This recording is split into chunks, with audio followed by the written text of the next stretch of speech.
Nos ados ont vu tous les Miyazaki. Ils rêvent qu'on les emmène au Japon. Alors je vous donne rendez-vous au musée Ghibli à Tokyo, où vous serez transportés dans l'imaginaire du studio. Incroyable. Mon mari, lui, rêve de s'immerger à fond dans la culture nippone. Après un cours de dessin manga avec un artiste, je vous propose d'assister à une cérémonie du thé. Waouh. Et pour une expérience unique jusqu'au soleil levant, je vous ai réservé une nuit dans un joli ryokan avec un dîner traditionnel. Je nous y vois déjà. Avec Marco Vasco, ne rêvez plus, vivez votre voyage l'esprit libre. Au rendez-vous sur marcovasco.fr pour imaginer votre prochain voyage sur mesure. Les podcasts du Figaro.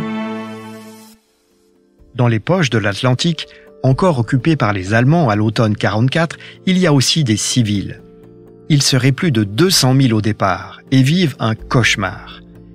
Les habitants sont exposés aux obus et aux bombes de l'armée française qui les assiège. Les Allemands, de leur côté, ont peur des résistants et peuvent se livrer à des représailles féroces. Les occupants réquisitionnent aussi les récoltes, le fourrage, le bétail. Trouver de quoi manger, trouver de quoi se chauffer, l'hiver 44-45 est très rude, c'est, plus que jamais, l'obsession des civils.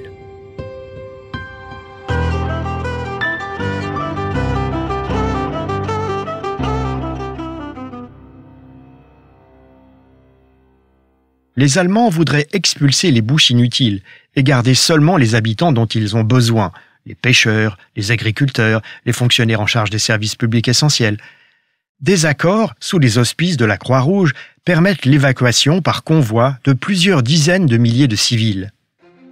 Mais en ces temps d'épuration sauvage, certains civils ont peur d'être accusés d'avoir fait exprès de rester avec les Allemands, comme l'ont fait certains miliciens. Et en effet, quand ils sortent des enclaves, ces habitants sont considérés comme des suspects. Il y a des scènes pénibles. De son côté, De Gaulle ordonne une offensive contre Royan et la pointe de Grave, qui se font face des deux côtés de l'estuaire de la Gironde.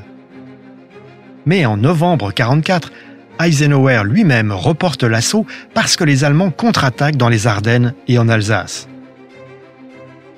Pourtant, alors que l'offensive terrestre sur Royan a été suspendue, le bombardement de la ville balnéaire, lui, est maintenu.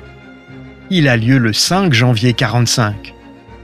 Les pilotes de la RAF, chargés de la mission, bombardent tous les jours Hambourg ou Cologne ou Berlin. Alors ils appliquent les mêmes méthodes à Royan.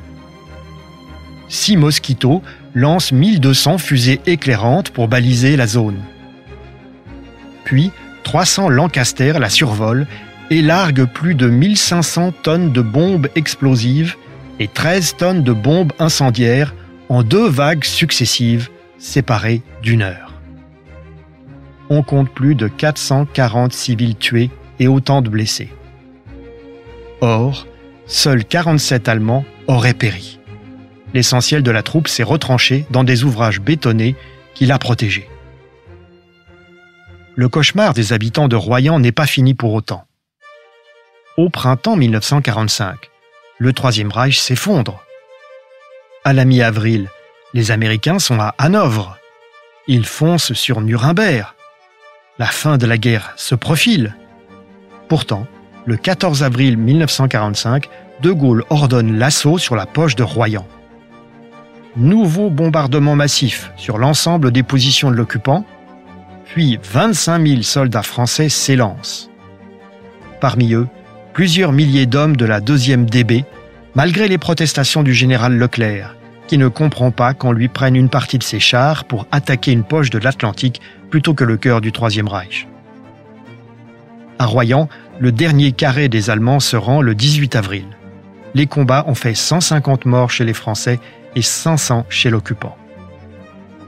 Au même moment, sur l'autre rive de l'estuaire de la Gironde, dans la pointe de Grave, 13 000 Français affrontent les Allemands qui leur opposent l'énergie du désespoir. Des snipers en embuscade dans les arbres doivent être abattus un par un. Un officier se suicide plutôt que de se rendre. Les blocos sont bombardés au moyen d'une nouvelle arme, terrible, le liquide gluant, l'ancêtre du napalm, de sinistre mémoire.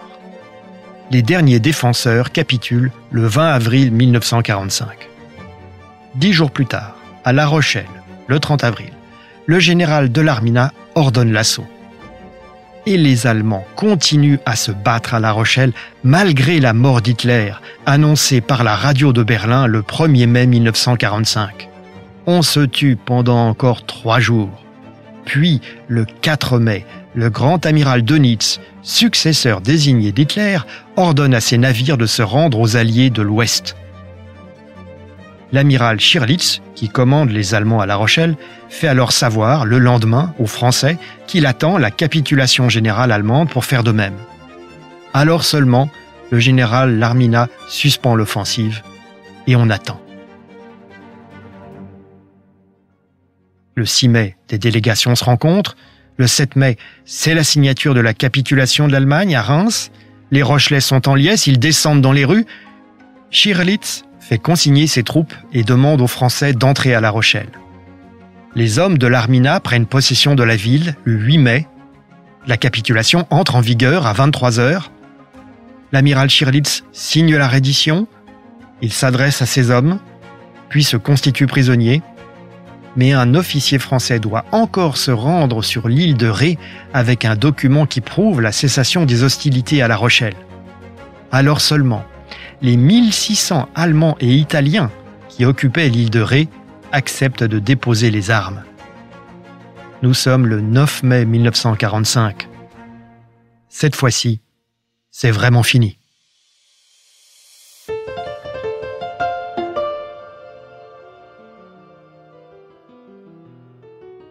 Merci d'avoir écouté ce podcast. Je suis Guillaume Perrault, rédacteur en chef au Figaro. Vous pouvez retrouver le Moment Histoire sur Figaro Radio, le site du Figaro et toutes les plateformes d'écoute. À bientôt.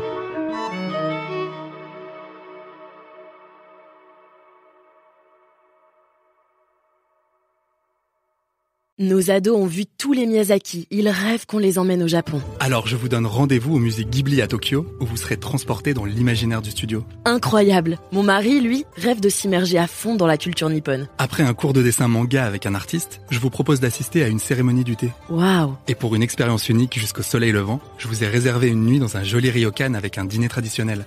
Je nous y vois déjà. Avec Marco Vasco, ne rêvez plus, vivez votre voyage l'esprit libre. Au rendez-vous sur marcovasco.fr pour imaginer votre prochain voyage sur mesure.